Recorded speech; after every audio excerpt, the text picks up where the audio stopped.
Yo, yo, yo, yo, yo, yo, yo, Big Catch back up in here. Shout out to Rapaholics. They put together a video how 50 Cent is still jumping into the Kendrick, Lamar, and Drake beef. Now he has stated that Drake didn't lose. What'd he lose? He lost what? But we about to get into it. I will leave a link in the description. Y'all like, comment, subscribe. And without further ado, let's get it. Every day I wake up and get to work on a new video, on a new topic for you guys, and then some Drake news comes out, and I gotta redirect my attention back onto this beef and all the enemies that Drake has created. Now, recently, the Twitter account by the name of Drake Debate has come out with the official Drake op list, and boy, is this long. I'm not gonna go through the entire thing, but this list includes everyone from Ab-Soul to ASAP Rocky to Bobby Altov to Kendrick's fiance Whitney to basically the entirety of the Dang. Your boy beefing with everybody. West Coast to Ebony Prince, Jack Dorsey, Jay-Z. The Grammys are here somehow. I'm just happy I didn't make it onto this list. Maybe I'm not They had Serena Williams on the list. God, yo. relevant enough yet, so drop a like on this video. Let's get the views up so the Rapaholics community can hopefully make it onto the 2025 edition of the official Drake Ops list. But all jokes aside, someone who was most notably missing from this list was 50 Cent, and that's for good reason. See, the king of beef himself, the man who shares the same mentor as Kendrick Lamar in Dr. Dre, has been surprisingly coping with the Canadian throughout this entire beef, and he just did an interview with Billboard where he claimed that even with the Canadian throughout this entire beef, where he claimed that even though Kendrick's diss record Not Like Us obliterated every streaming record that Drake held on the Spotify charts, even though 50 and Kendrick's mentor Dr. Dre went on stage and said Drake is a dead person at Kendrick's pop-out show, even though this beef has enabled Drake to rack up a list of enemies longer than the list of #1 singles he has on the Billboard charts, 50 Cent still went on to say in this interview that Drake did not lose. Now, to give 50 credit, I think he's been through enough rap beefs to be able to look at this from a much more experienced perspective, but there is a reason why 50 Cent has been, if not defending, then at the very least helping Drake see the positive side of the outcome of this entire battle. Now, we're going to break down everything 50 Cent said, but it's important to note that during this battle, before Kendrick Lamar ever even put out a diss record, 50 Cent was showering Drake in praises, almost making it seem that going up against Drake would be a very serious threat for Kendrick. It all started when Drake put out his first diss record, Push-Ups. 50 Cent reposted the diss on his Instagram and captioned it saying, "All you rappers got smoked by a light-skinned guy. LOL. Y'all better get intoxicated as a mother effer and come up with something." Now, it's important to remember that during this period of time, the narrative was much different. Drake just put out a diss record going at not just Kendrick, but a bunch of other rappers. Push-Ups did get a good response, and people put Kendrick Lamar on the clock. And when he was silent, everyone questioned if he was truly ready for this beef. And while Kendrick remained silent, Drake went on to go back to back with Tailor-Made Freestyle, where he used Tupac and Snoop Dogg AI vocals to give Kendrick a pep talk to finally drop his diss record. When that one came out, 50 Cent also reposted it on his page, and he made it seem like Drake was the real boogeyman and that Kendrick would be smart to leave him alone. He captioned it saying, "Okay, in my professional expert opinion on the matter, leave this man alone. I've seen this movie before. It will not end well. You disagree?" He got too happy. 50 got way too happy. Now he's suffering. Okay, then where's your record at, boy? But then, 17 days later, Kendrick Lamar comes back with Euphoria. 50 Cent posted a screenshot of the record and said, "This is real hip-hop stuff. Go check it out. I would have posted it, but it's too long." And while Euphoria was a longer record than any of Drake's diss songs, it was a little weird that 50 Cent would post Drake's songs but not post Kendrick's and use the excuse that Kendrick's was just too long to post. I think 50 Cent uses Instagram enough to know that he could have just put a clip of the song. He didn't have to post the entire thing. And regardless, I believe Instagram allows you to post up to 10-minute videos, so he could have posted the entire song. This was obviously just an excuse. But it's all good. He's still giving Kendrick his credit, and then Kendrick releases 616 in LA.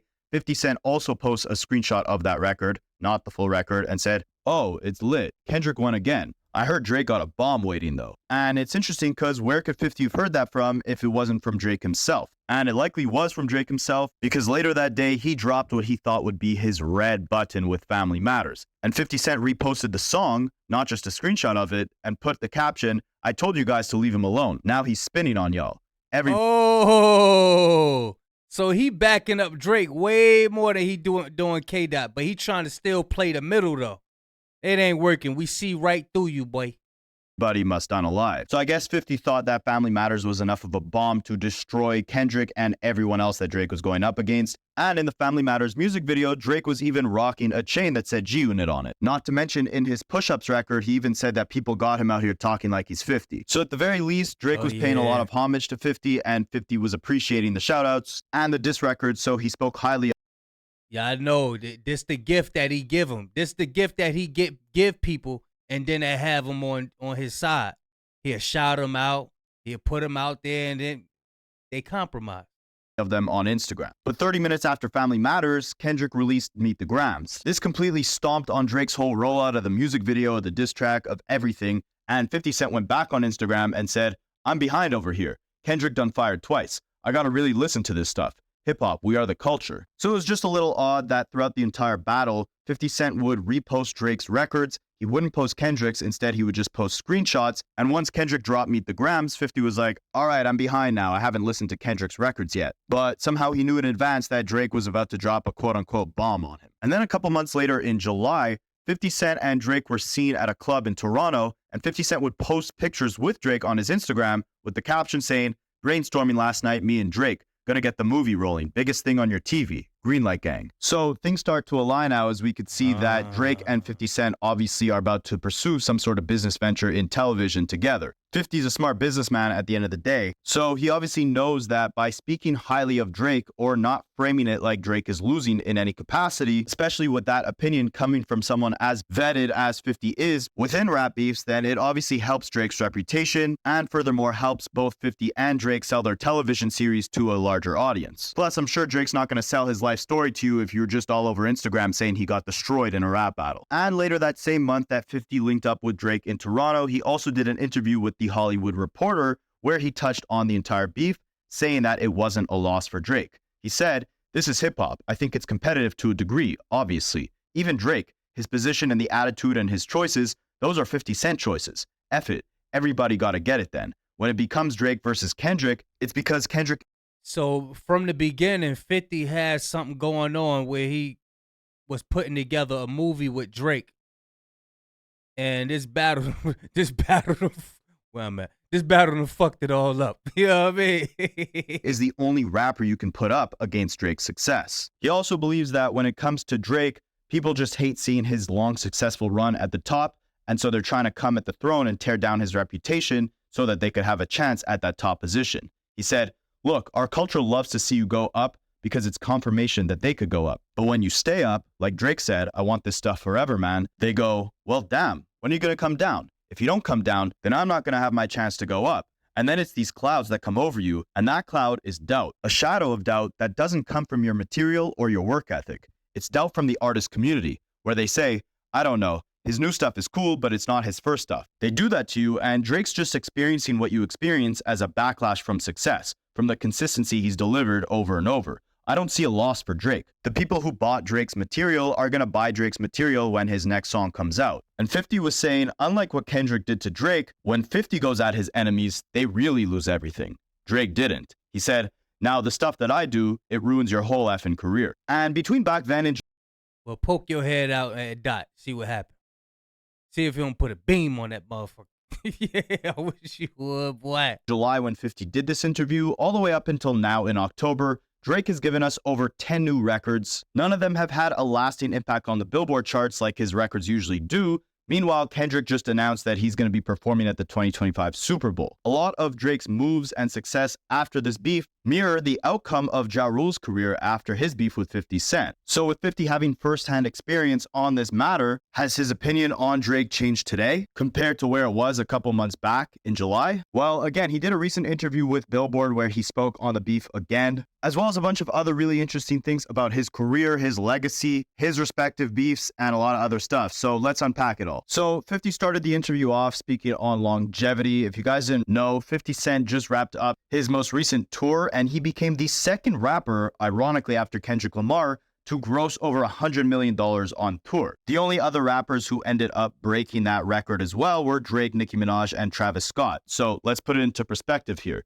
50 Cent is over 20 years into his career. He hasn't dropped an album in almost 15 years, and he's still pulling in as much money from his tour as the biggest active rappers are today. So Billboard asked him, what do you think of having this discography that's been able to transcend generations? For me, I was 10 years old when Get Rich or Die Trying came out, and that's like the soundtrack to our lives. To now, we got careers, jobs, money to spend. You did $100 million on your world tour last year. 50 replied by saying, it's cool. You don't usually have artists that sustain themselves this long in our culture. Hip-hop has a low attention span, and it's out with the old and in with the new repeatedly. There's even a point where they'll create a resistance for you. You have so much consistency, even when there's not a break in the material, they'll ask about your record and say, that's good, but it's not like his first one. And you don't get a second chance at a first impression. That's what the artist community does to the artists that are already in pocket. They want to see you go up, but they want to see you come down. Because if you don't, how am I supposed to have my chance to go up? And again, this echoes his statements crystal clear from July when he spoke on Drake,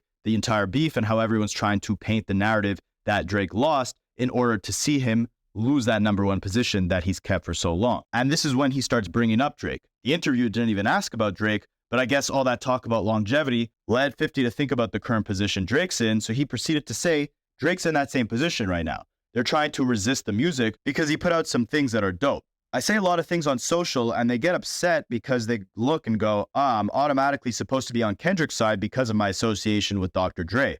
And I love Kendrick, but I'll say it to you. I didn't see where what Drake did was whack at any point. They're giving Drake the, oh, you're whack, you're finished. I'm like, nah, come on. That's the system trying to make some sort of resistance, and it's from the consistency. When you win consecutively, that part of the... I told you, it's a lot of rappers you wouldn't even think that'd be gun-ho about Drake. Like,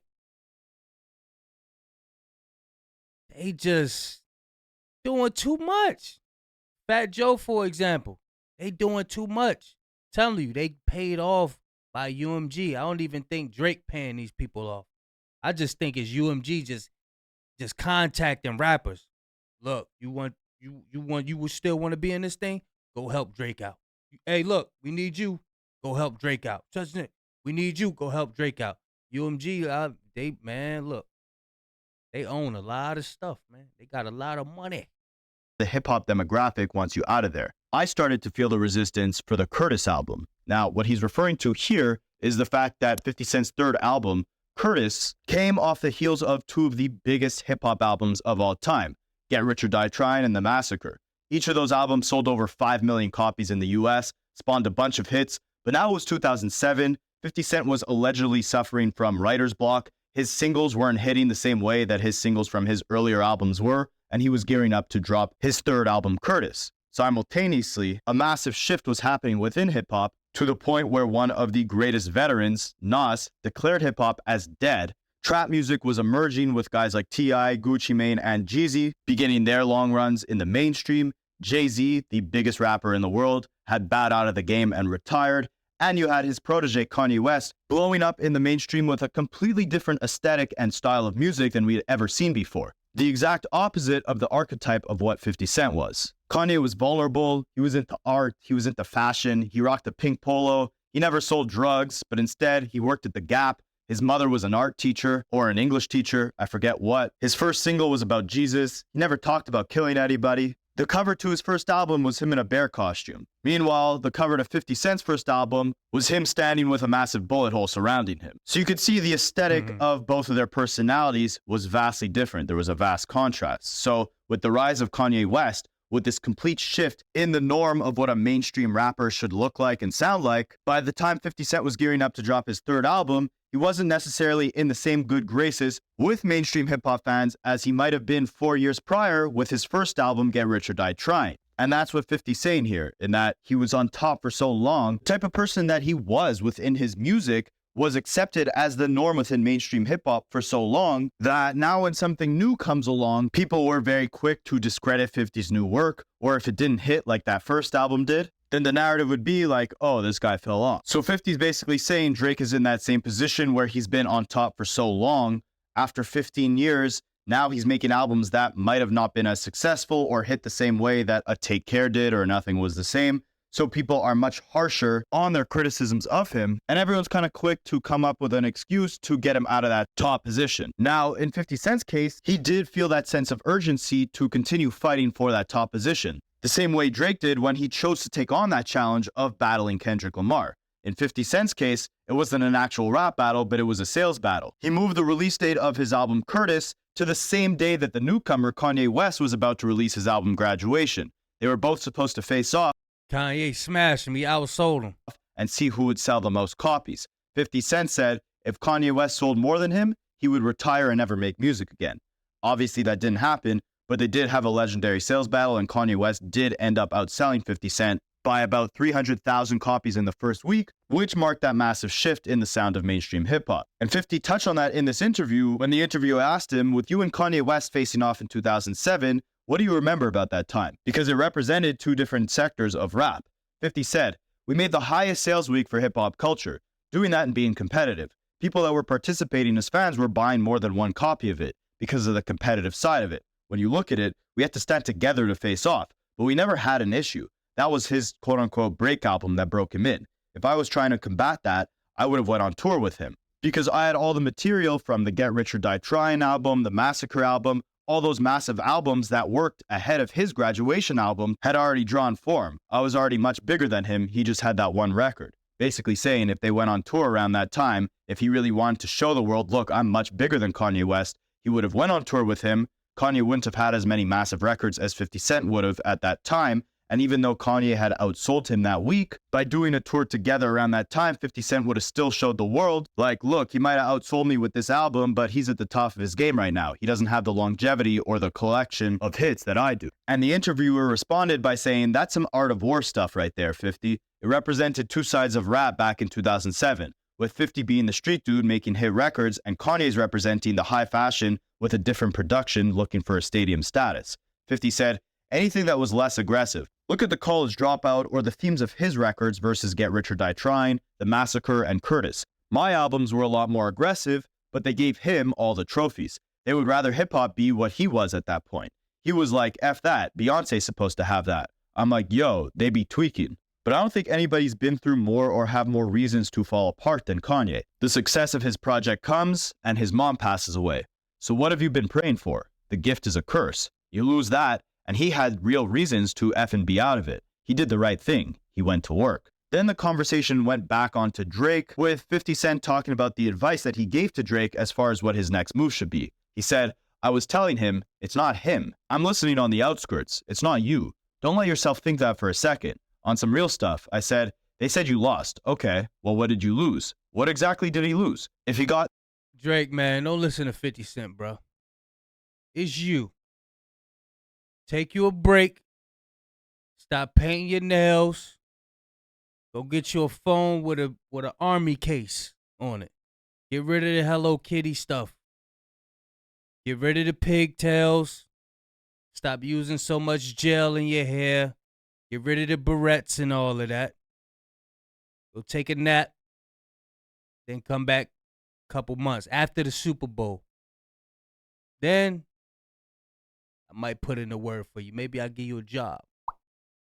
$300-something million on his last tour. You didn't lose a mother effing thing, man. If that's the moment, you keep your creative energy in the right place and you keep creating. If you slow down because you feel, what the F, the resistance will make you feel like your material isn't good.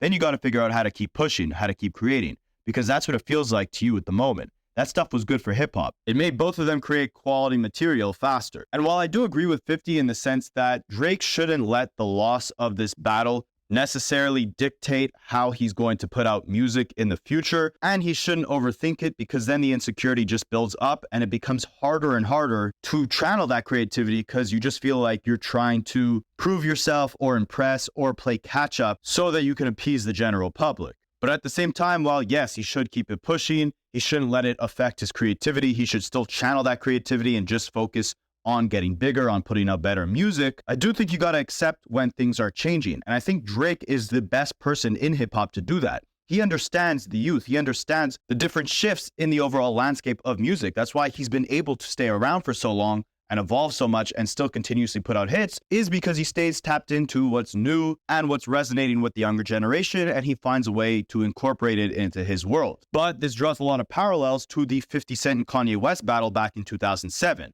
Back then, people were looking for an exit route for 50 while they were trying to embrace Kanye West, this nerdier, more artsy, more down-to-earth, less aggressive guy as the top guy in hip-hop. If 50 Cent didn't accept that he lost that sales battle to Kanye back in 2007, if he didn't accept that shift in the overall sound of hip-hop, who knows if he would have been able to adapt as well as he did and shift his creativity onto the next project or venture, like his television series that ended up making him way more money than his music ever did. The parallel between that and the Drake and Kendrick battle is that there was a clear shift in hip-hop after this battle as well. Drake has been at the top for years, but as a result, lyricism, subject matter more rooted in issues within society, full-length cohesive projects, and a lot of what defined hip-hop in its early days was replaced by He don't speak on the matters that go on in the world. He don't speak on that. He just want to follow the bandwagon of what's trendy. Oh, what's trendy? How could I make this money? That's what he messing up at. melody-focused records, quick hits, songs tailored for streaming services or TikTok, a lot of things that Drake pioneered with his rise to the top. But with this battle, we saw a big shift, a shift very similar to the shift that we saw when Kanye West outsold 50 Cent. A shift that focused on people caring about dissecting bars again. A shift that focused on placing value on rappers who actually have morals and values and stand for something beyond just money, cars, fame, notoriety, and women. Not saying that Drake only stands for that, but his rise to the top has allowed hip-hop to become diluted with rappers who have tried to focus on what has made Drake so big, which is setting the bars aside for more club-focused, melodic approaches to records. Kendrick winning this battle showed us anything, it's that people actually care about quote-unquote real rap and want to see that return to the forefront of the mainstream. So while Drake shouldn't take this loss as an indicator that people no longer want to see him in one of the top positions within hip-hop, he should take it as a sign that people still appreciate strong lyricism and quality craftsmanship and musicianship as much as they care about those club-tailored hits that Drake has been dominating the charts with over the last decade. So yeah, Drake shouldn't let any insecurities of losing this battle affect his creativity, but he should acknowledge the shift within hip-hop that we saw after this battle, and like I've been saying for months now, he should focus on crafting a quality body of work similar to his earlier records, that focus more on vulnerability, introspection, and putting a lot more effort into his lyricism. 50 Cent kind of echoed these same sentiments that lyricism made a comeback with this beef, but he also still gave Drake a lot of credit, as he said it was about the lyrics, but that stuff was on another level. The effing Good Kid, Mad City van in the video, that stuff was a mystery. Everything was tied to something. I was like, what the F? That wasn't in hip-hop before that. Before that battle, I do not remember this was the car from this and that was that. Everything. People who ain't really got no PowerPoints, nothing to say. They always trying to highlight some weak shit. Yeah, that van, man. Oh, wow, the Good Kid, Mad City van. What, man? That shit was weak. And that wasn't the same van. They couldn't find another one. Thing that was a part of it was some other stuff. It was almost encrypted. Yeah, again, he's acknowledging that people were focusing more on the messaging within the music than they had been before this beef ever happened. But simultaneously, he wasn't really crediting Kendrick for that. He was more so crediting what Drake did in his Family Matters music video for that. The interviewer then went on to say, then they're making some crazy allegations against each other. Do you think you lose the battle once you get on the defensive? I thought Drake lost his footing a little bit there. 50 replied by saying, when you say something that isn't true and the person wants to defend themselves, they encourage. The public likes that you're vulnerable because it matters to you that it wasn't true and they jump on you. That's like Meek Mill. When they say Meek is fruity or homosexual with Diddy in the situation now, it's how he responds to it that makes people talk about him more. It gets bigger and bigger and it turns into a thing going on out there. You don't hear one thing about French Montana, and French was in that circle and around that a lot. Not one thing. And Meek stuff is all over the place. It's the way that they respond to what people say about them publicly. They feel like, that bothers you? If you say anything, and they start harping on that harder. They want the fight to continue. And yeah, while it's true, the more you feed into something, the more people have a reason to continue pressing you on it. Like, if I just responded to every negative comment under these videos, you guys would have a much bigger narrative to run with about anything negative that you said about me. But if I only focus on the positivity, I don't feed into the BS, then the negativity that you throw at me gets forgotten much faster than if I fed into it. But at the same time, Drake getting on the defense wasn't necessarily him just fighting back against these allegations. It was him acknowledging Not Like Us was the biggest record to come out of this beef, and I almost got to get on damage control at this point and make sure that the public doesn't actually believe the allegations that Kendrick threw at me. Not only does it shine more spotlight and allow people to harp on those allegations even more, but it also shows that you're in a bit of a position of weakness where you feel like this diss was valid enough to center your next record completely around it. Like, we never saw Kendrick responding to any of the allegations that Drake made about Whitney or about Kendrick abusing her. Instead, he just focused on putting out the next diss record and making that one better than the last one. And indirectly, by doing so, not only did he win the battle, but he also made everyone forget simultaneously about the allegations that Drake threw at him. So to me, it's a little weird that 50 Cent didn't really touch on this. He only really spoke about why it's a lose-lose for Drake to defend himself, while simultaneously only crediting Drake's performance within this battle. And if you couple that with him only sharing Drake's records throughout the battle and making the narrative before Kendrick ever dropped a diss track that he was kind of scared and that Drake was destroying everybody, it does seem like there is a little bit of a bias there to me, especially considering the fact that he only spoke about Kendrick in this interview. A little bit of bias. There's a whole lot of bias. To say that people thought he should automatically be on Kendrick's side because of his association to Dr. Dre. But then he proceeded to say that he doesn't think Drake lost it all and gave him credit for putting the Good Kid Mad City van in his music video, even though it wasn't even really the Good Kid Mad City van. With someone who has usually taken the underdog position in rap beefs, with someone who has been a part of so many different rap beefs, with someone who has done exactly what Kendrick did to Drake's career, to so many other rappers' careers himself, it's weird to me that 50 didn't seem like he was looking at this from the most unbiased, objective perspective. Like, on the other hand, another hip-hop veteran, RZA, one of the leaders of the iconic hip-hop group Wu-Tang Clan, who, just like 50 Cent, seemingly should have no association to either party within this beef, or at least not enough of one to come in with an unbiased perspective. He also just spoke on this beef, and in my opinion, he had a much more clear, accurate response to the entire situation. As he had said, while both MCs are amazing lyricists, Kendrick is a natural lyricist, while Drake is more like a trained lyricist. He compared it to a fighter training. Hey, RZA cut from that cloth, man. Wu-Tang, man. You know what I'm saying? He gonna keep it real. Tirelessly for a match, but for Kendrick, the ability to craft layered, scrutinizing, intense diss records at a fast pace comes a lot more easily or naturally than it does for Drake. So going toe-to-toe with Kendrick would require either a lot of training or a lot of catch-up on Drake's end if he really wanted to compete on the same level. He said the battle for bar was something that was just not good advice on Drake's camp. And that's not to discredit Drake, that's just looking objectively at things. Drake can likely... Bro, while he was doing that Degrassi, Kendrick was writing. He was writing. Construct a bigger hit record much more effortlessly than Kendrick can. But Kendrick could perform a technical rap performance at a much higher level, much more effortlessly than Drake ever could. I said that in one of the first videos I ever posted on this channel when Kendrick just put out Like That. He just put out the first verse of this entire battle. I said that Drake would be stupid to go up against him, because at that point he still had an exit strategy. Kendrick kind of just threw a couple subliminals or warning shots at him. He didn't necessarily have to respond. I said that if he does end up responding, he's going to get himself into a lyrical bloodbath that I don't think he's ready or capable of handling. And we saw that when Kendrick put out record after record, 30 minutes after Drake would put out a record. And eventually Drake kept saying in his diss records that he was about to go on vacation, or that this was a nice lyrical exercise for him that forced him to pick back up the pen. And I live in Canada, so naturally I'm surrounded by a lot of OV hoes. And when Kendrick first put out that Not Like Us record, people were giving every excuse in the book for why it was a bad look for Kendrick, saying that he was just... Hey, shout out for Rapaholics for not being compromised, man. Keep up the good work, man. We applaud you for that. You could have easily did a what's the dirt move or something like that, but you keeping it solid. Shout out to you, man. Just a hater, that he had so much anger in his heart for Drake that he just had to throw out these records back to back. But that's what the essence of this battle should be about. And I said from the beginning, I don't think Drake is equipped for something like that. We saw it with Pusha T when Drake quickly tapped out of that battle. And I think the moment Kendrick put out that Like That verse, where he threw some warning shots saying F the big three, it's just big me, Drake should have, if he was smart and calculated, realized that it would take a lot of effort and exhaustion on his end to try and go toe-to-toe, bar for bar with Kendrick on a technical level, throwing out diss tracks one after the other, and still be able to compete at the same level that Kendrick was. But obviously 50 Cent felt differently, and let me know in the comments, do you guys think 50 was just coping for Drake? Do you think it's just because they have...